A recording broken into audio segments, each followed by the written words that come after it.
This is Floating in Books. Today we're going to do a get ready with me while I update you on my health situation.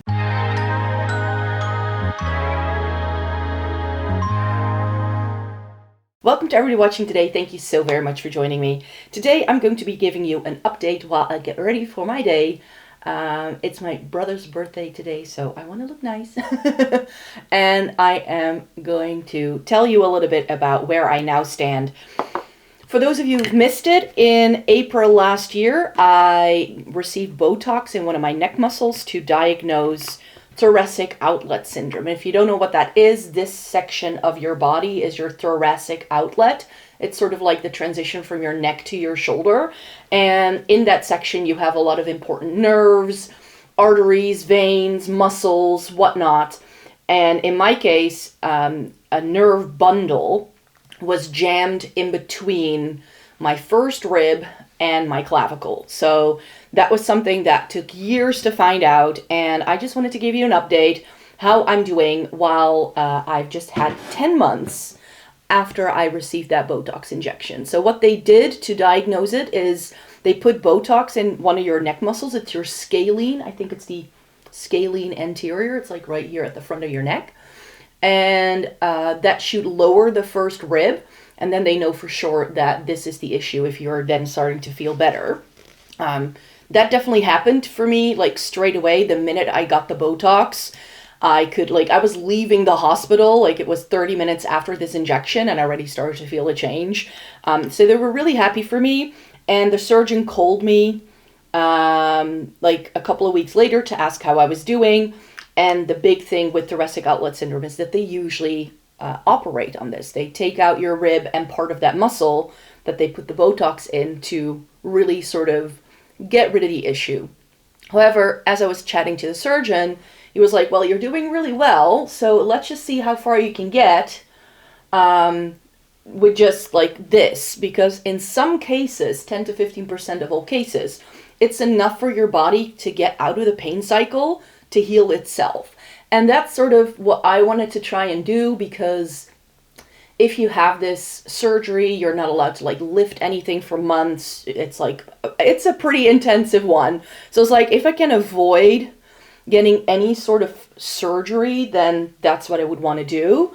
So I've been trying to work on things myself ever since I had this Botox injection. So what I did towards the summertime, I tried to sort of build up towards a workout routine that I could then try and see if I could continue it after summer break. I'm a teacher, so that's why summer break is like a thing for me. And what ended up happening is that things have been I've been doing really well. I think the last time I updated you was October.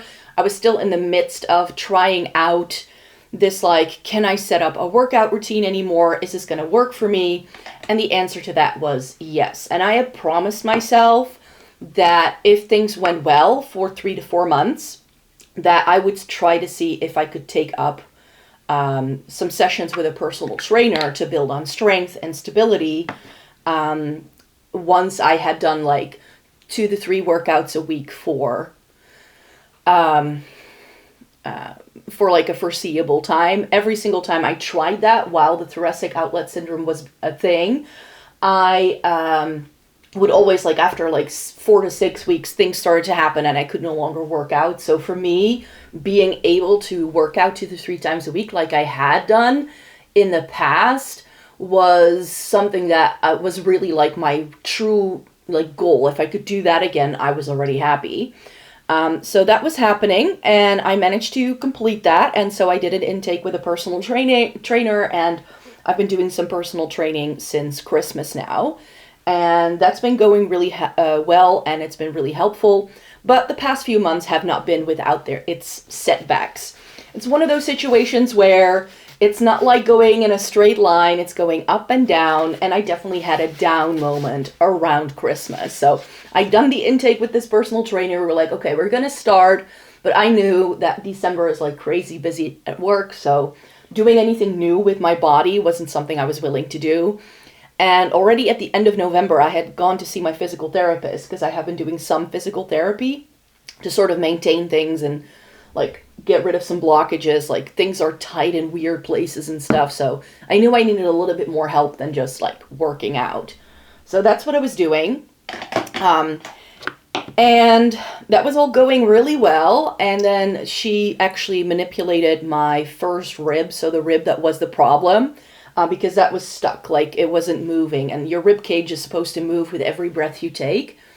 So if your ribs are stuck, that's also a cause for pain. And that can cause you a lot of pain if things are actually stuck. So we ended up doing that. And initially I felt great.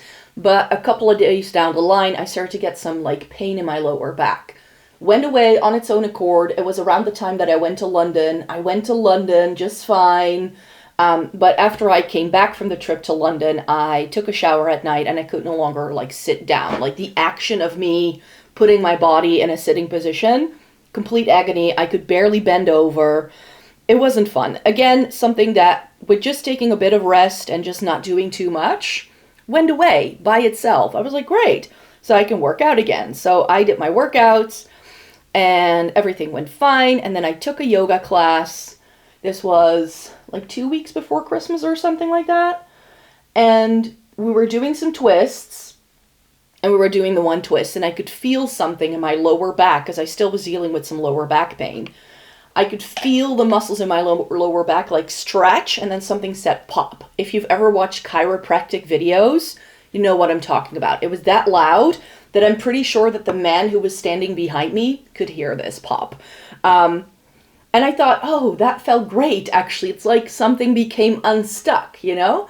So I was like, this is a good thing. But then in the same class, this was still in the same hour of yoga that I was doing, I ended up feeling another pop in one of my ribs, a little bit further up. And then I also felt a stretch all the way along the top part of my back that also like affected my neck muscles. I was like, okay, something's happening. And for the rest of the day, I was feeling super tired. And I went to bed super early because I was like, you know, my body is just going through something. I just need to deal with this. And it was the weekend anyway. So I was like, I don't have to go anywhere else tomorrow. So I might as well just like suck it up. And then I woke up the next morning and it wasn't like I was in so much pain, but it was this huge trauma release. I was like, okay, couldn't stop crying. That lasted for like a good 48 hours and I was feeling a lot better then.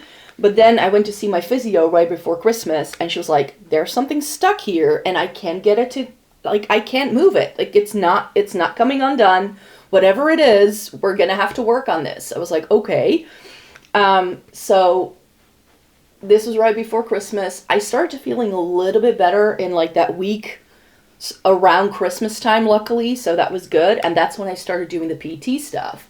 And I noticed some of the things that she was doing with me really helped. So I kept doing a couple of those exercises and just to help me feel a little bit better.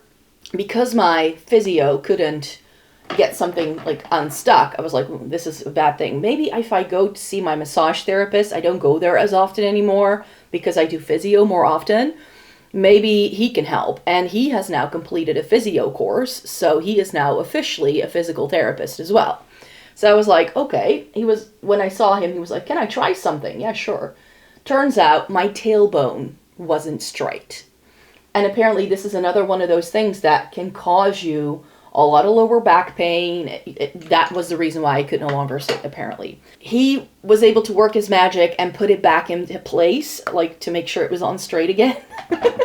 And that instantly, like within days, a lot of my lower back pain started to go away. I could sit again. I could move again. I could bend over again. I mean, this was good. Like, this was actually what I needed, I think, to get this, like, tailbone unstuck. It was like one of the last pieces of the puzzle. And ever since, I've been flying mile high. My PT could immediately see a difference in how I moved.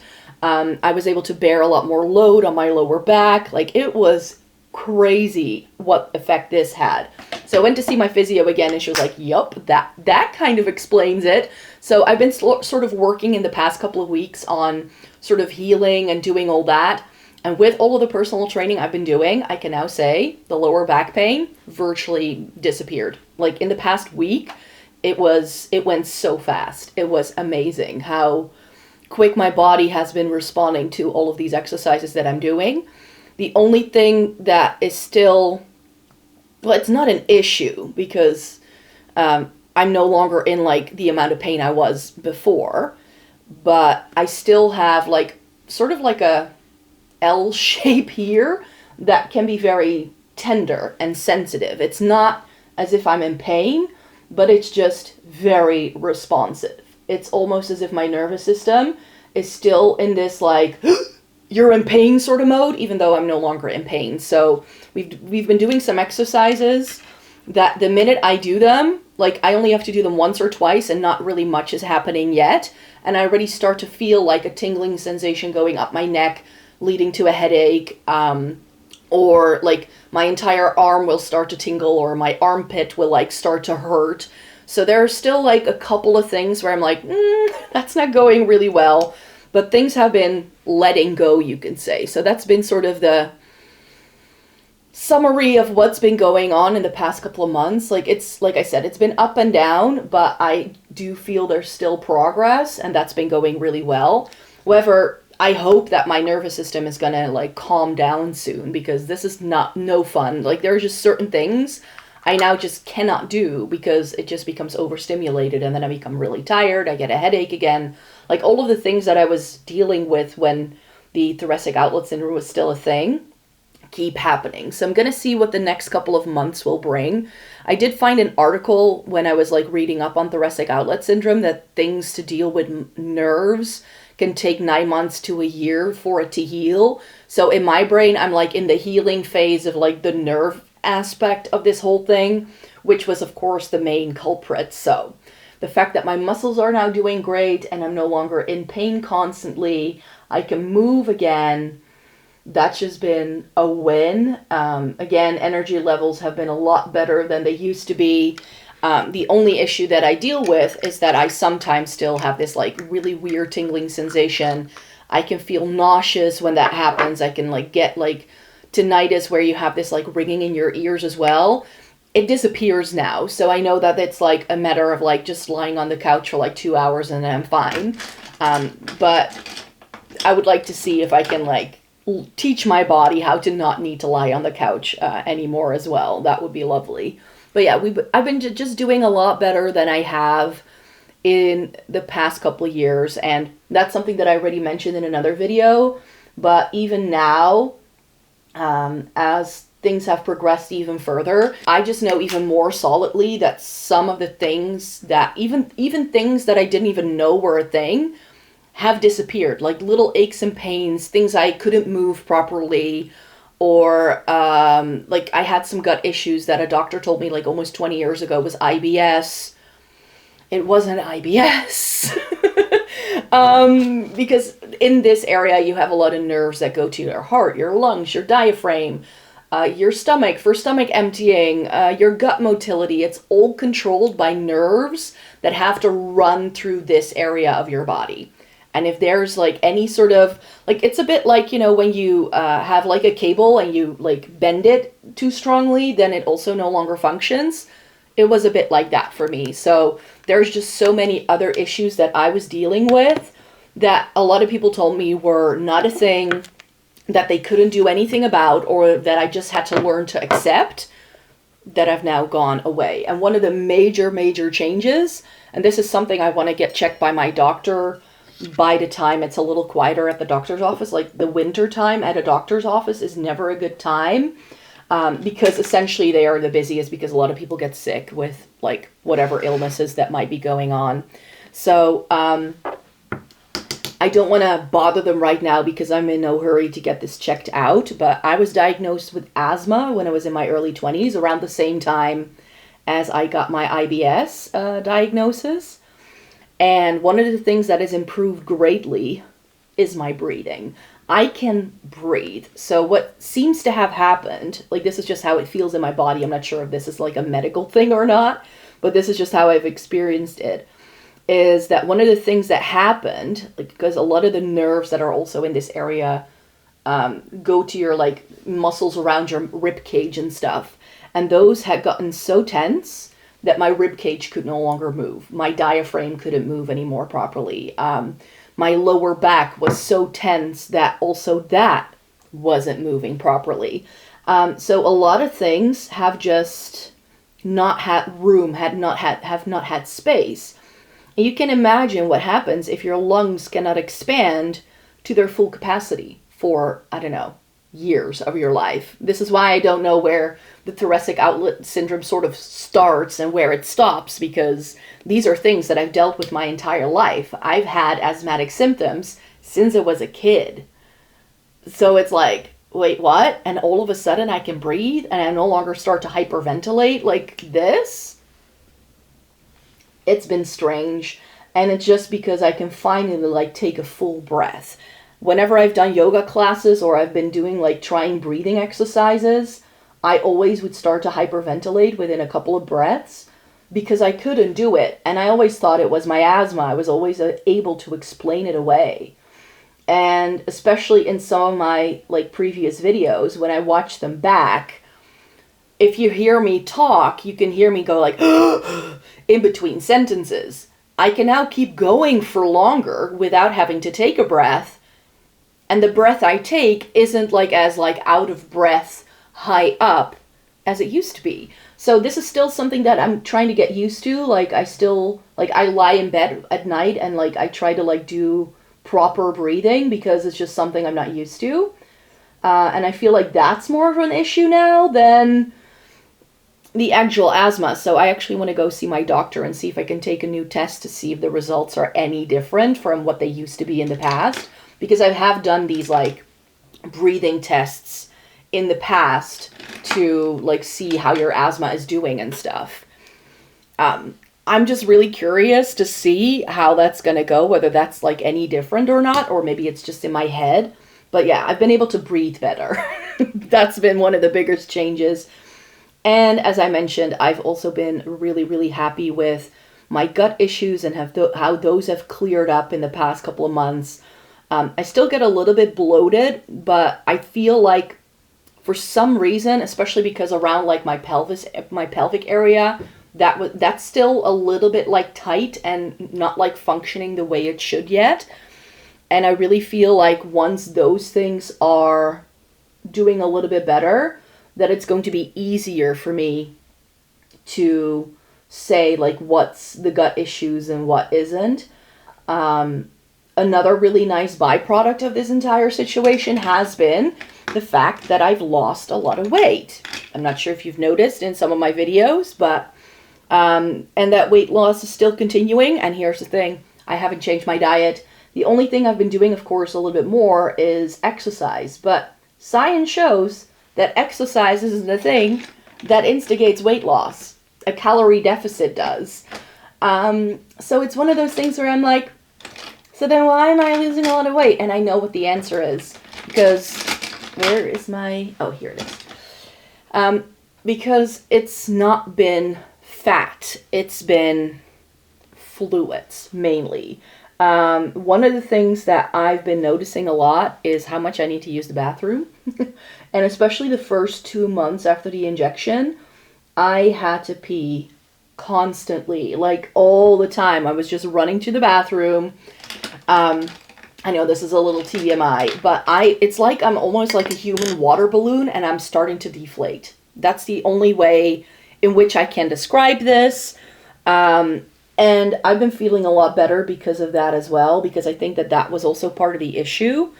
I'm still not there yet. I'm still losing weight as we speak. I do think that at this point in time, it is more like actual weight loss related, like fat loss related and not fluid loss related. But there are still like weird moments where, you know, for instance, when I went to the yoga class and I sort of felt things loosening up, that all of a sudden, like this, it's only on the left side of my body, which is why it's really weird, but that all of a sudden I would sweat a lot. Like, and not like just normal beads of sweat, people. I'm talking like a stream, like just going down my arm. I was like, what's going on here?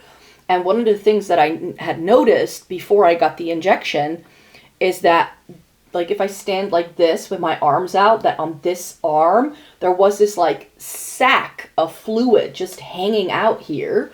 And it was like, it was all fluid. It was all fluid. And what seems to have happened, again, I'm not sure if this is a thing or not. I'm not a medical professional, but that's how it like feels in my body, is that in this area, because this was irritated, I just started to hang on to fluids. It spread throughout the rest of my body, and slowly but surely, from like my hands were the first thing I noticed, my face I started to notice really quickly, feet, legs, and it's slowly but surely going towards my torso. That's the way I feel. I've been shrinking and I've been shrinking quite drastically, you could say. Like, I've had to buy all new workout clothes. Not a single workout bra fit anymore.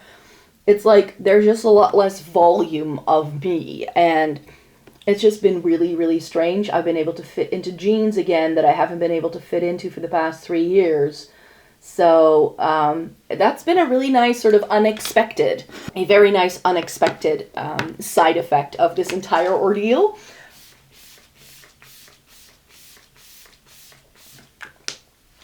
Because that's not something that anyone would have told me. In fact, one of the doctors that I saw in the entire process actually just told me I was overweight and I needed to lose weight. That happened.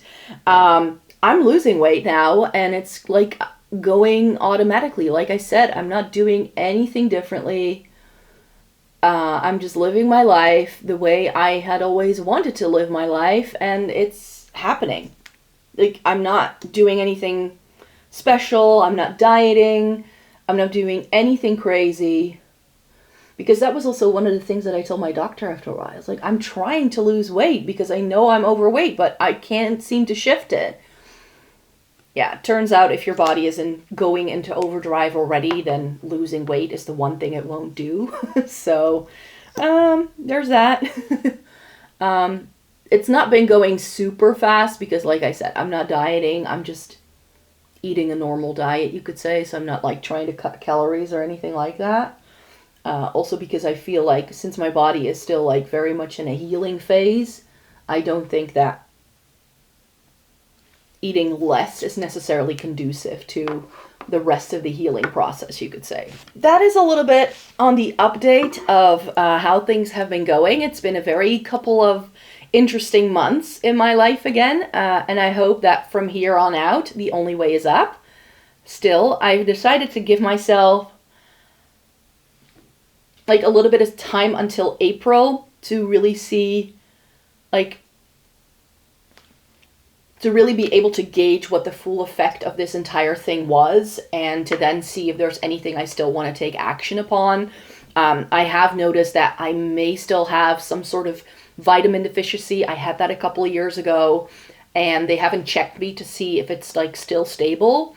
So that's another thing I want to ask my doctor, depending on how things improve in the next couple of months, because I do still get like really tired at random places, and it's like the healing isn't going as fast as it could, I feel. So there's that, and I do still feel out of breath when I do some like cardio workouts, and my legs can start to feel really heavy, and I get cramping in my feet. And so the question in my brain is then, like, is that because my legs aren't used to it? But by now, that shouldn't be an issue anymore, because I've been working out for months by now, and usually, like, whenever I started a new workout, like, years ago, I haven't had, like, any sort of, like, great muscle pains or anything like that afterwards. So that could also be, like, either a low iron or a low B12. And low B12 and low vitamin D is something I've had treatment for in the past. So I do want them to check that if things don't improve any further. Like, if this is it, if things stay the way they are, that is something that I do want to check out, because it just feels like there is this last little sliver that I can't really reach yet. So, but who knows? Maybe I do something and it's all gonna work out a little bit better. Who knows? I'm curious to see what the future will hold, and I'm really hoping that with this little regime of like regular physio stuff, regular workouts, and just living my life, is the key to keeping the doctor away, and I don't need surgery. That's still the aim. So thanks so much for watching me here today. Thumbs up this video if you liked it. I really hoped you enjoyed hearing a little bit more about my story. I have done other videos in the past where I talk a little bit more about what things are and how things like, how I like got the diagnosis and stuff. So I've already talked about that in the past. So I can link those videos down below. Check back next week because I will be back with a new video again on Wednesday. So I hope to see you then. And for now, I really hope you I really hope you have the best day ever. And then I hope to see you again really soon. Bye-bye.